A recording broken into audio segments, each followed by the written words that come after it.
खाते नहीं है कुछ लोग। क्यों ऐसा होता है? व्रत में क्यों नहीं खाने की बात कही जाती है? इसलिए कि आप जब भोजन नहीं करेंगे तो एक दिन 2 दिन तो आपको भूख लगेगी शुरू में, फिर धीरे से क्या होगा, भोजन करते करते करते करते शरीर के भीतर गंदगी जम जाती है, आंतें गंदी हो जाती हैं, ब्लॉक हो जाती हैं। भूखे रहने से पूरा शरीर स्वस्थ हो जाता है। फिर क्या होता है, जब शरीर चोक होता है तो गंदे गंदे विचार आते हैं। तो व्रत करने से शरीर बिल्कुल साफ हो जाता है, क्लीन। इससे क्या होता है, अच्छे विचारों के आने की संभावनाएं बढ़ जाती हैं। इसलिए व्रत करते हैं और व्रत करके कुछ ना खा के चिंतन भगवान का करते हैं।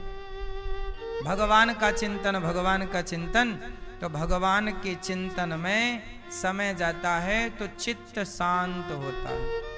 फिर क्या होता है, जब कोई मन में गंदगी नहीं रह जाती, सारी गंदगी शारीरिक और मानसिक साफ हो जाती है।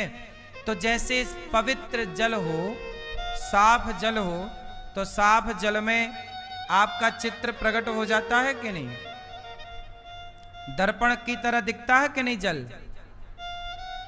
ऐसे ही जब पानी साफ होगा तो उसमें आपका चित्र दिख जाता, प्रतिबिंब। ऐसे जिस दिन मन साफ हो गया तो मन मंदिर में ही भगवान का दर्शन हो जाएगा, प्रकट हो जाएंगे।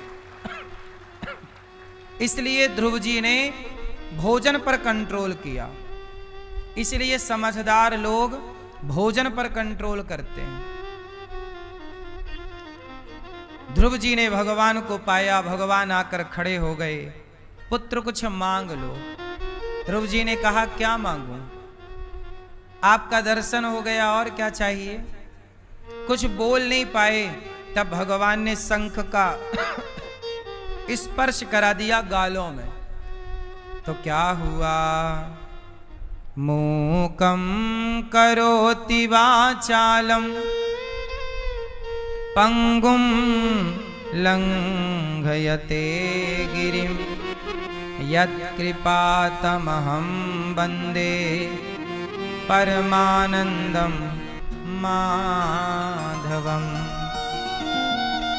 जब भगवान कृपा करते हैं तो गूंगा भी बोलने लगता है और लंगड़ा पहाड़ लांघ जाता है। भगवान कृपा करे ना मेरी माँ, सब कुछ हो सकता है। इसलिए जगत लोग हम पर कृपा करें नहीं, प्रयास कीजिए, भगवान से कहिए प्रभु आपकी कृपा बनी रहे। जब भगवान कृपा करते हैं, और ध्रुव जी पे भगवान ने कृपा की, तो जिस माँ ने घर से निकाल दिया था ध्रुव जी को, जब भगवान का दर्शन हो गया, ध्रुव जी ने भगवान को प्राप्त कर लिया, तो वही सौतेली माँ जिसने अपमान करके निकाला, वही आरती की थाल सजा के ध्रुव जी की आरती कर रही है।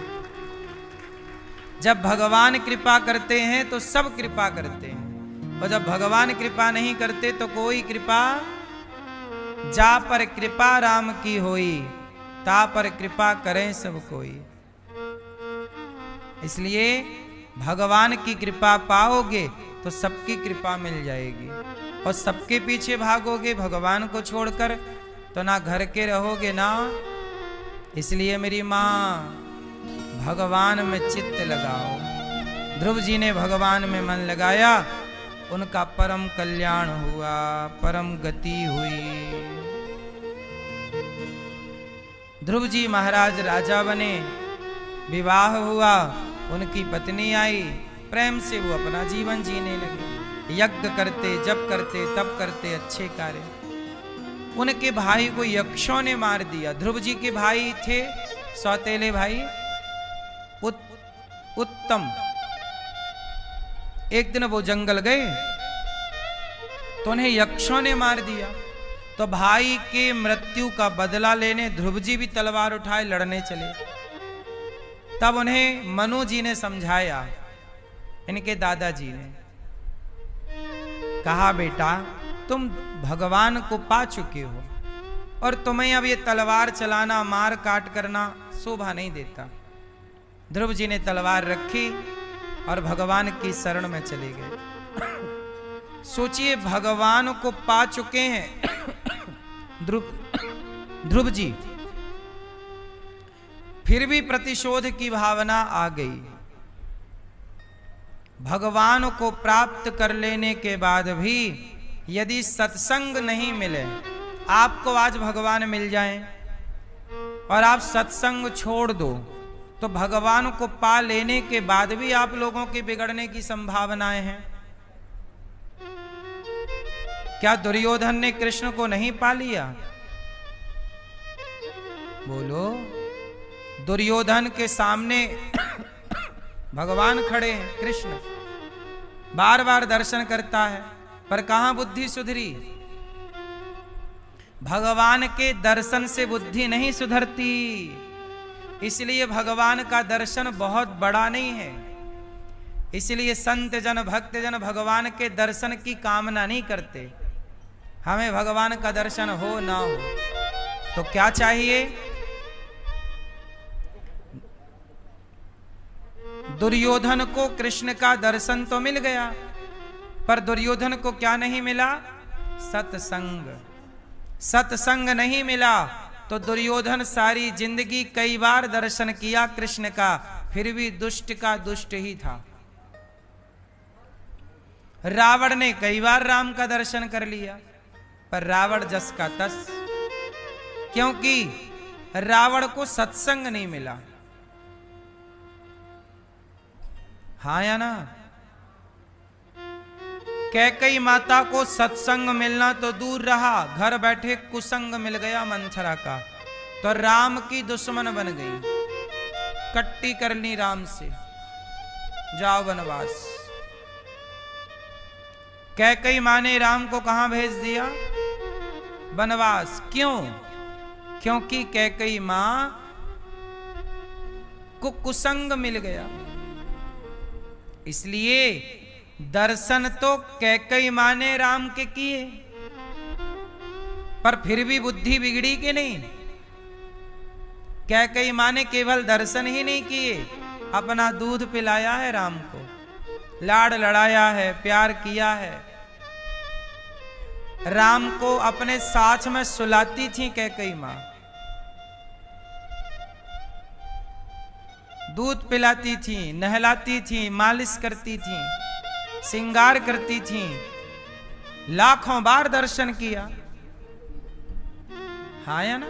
सेवा की, फिर भी बुद्धि बिगड़ गई कि नहीं? क्यों? क्योंकि दुर्योधन ने, रावण ने, शकुनी ने, दुशासन ने, कैकेयी ने, मंथरा ने, सबने दर्शन किए भगवान के, पर इन लोगों ने सत्संग नहीं किया।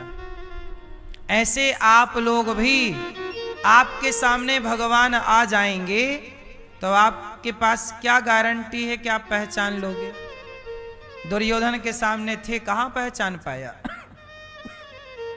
इसलिए भगवान का दर्शन बड़ा नहीं है, वो तो कभी भी हो जाएगा, पर सत्संग।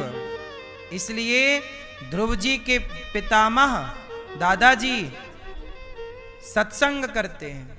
बेटा, तू भगवान को प्राप्त कर चुका है, सत्संग कराया, तब ध्रुव जी के अंदर पुनः भक्ति जागी।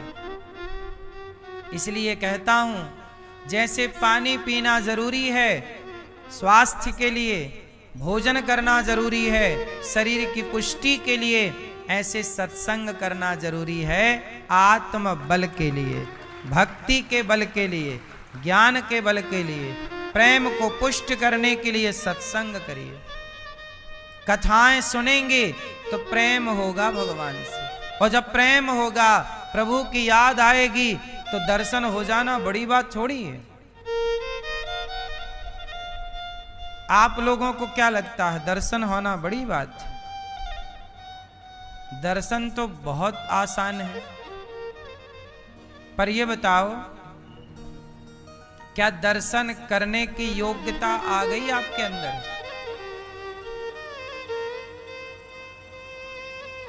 बोलो मेरी मां।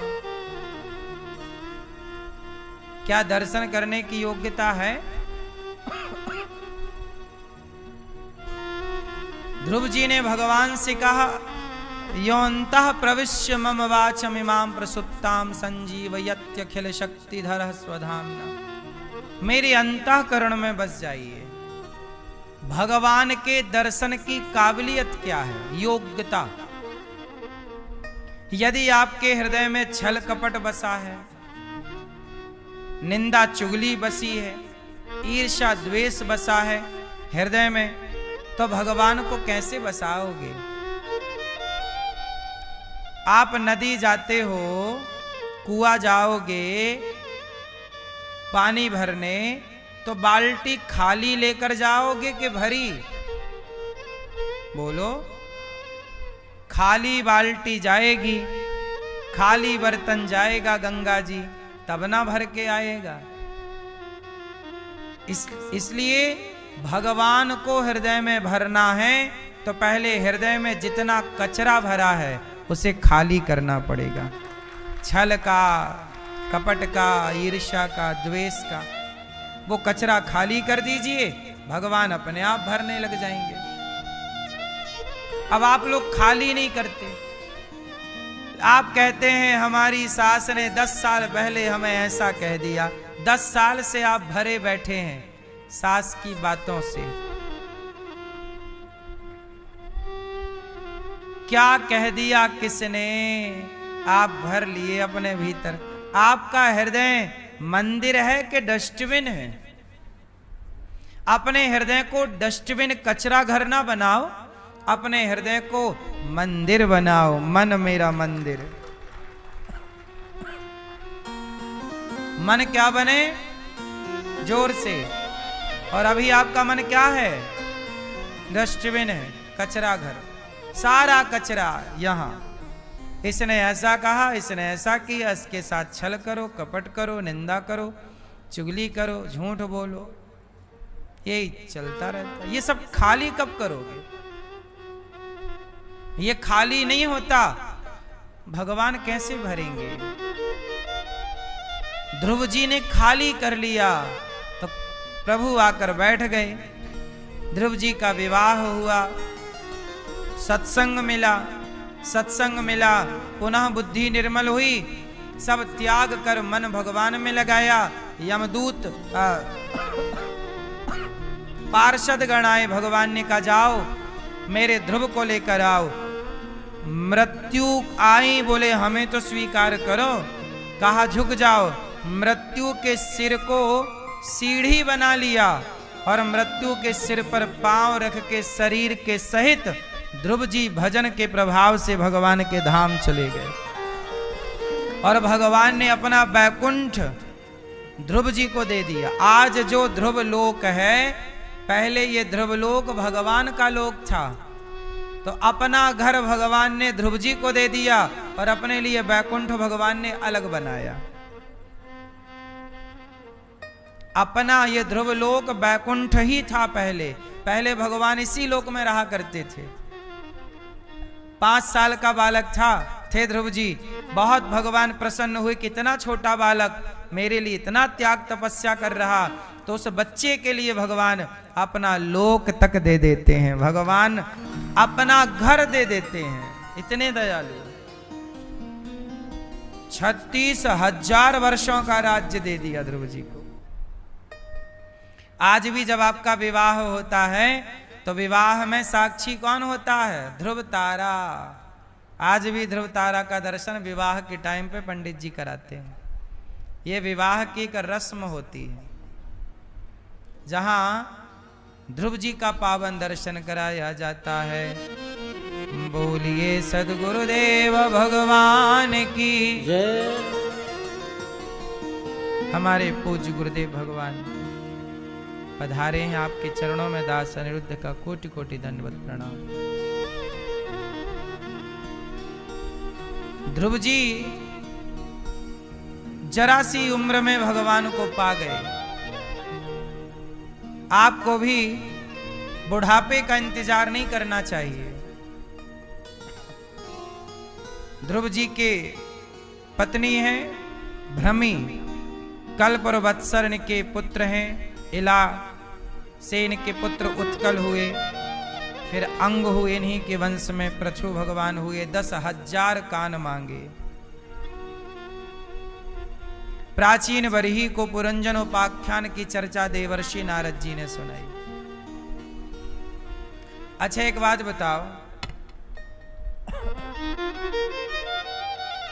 नारद जी एक दिन प्राचीन बरही के पास पहुंच गए। प्राचीन बरही नाम का एक राजा था, यज्ञ करता था। यज्ञ में बहुत सारे पशुओं की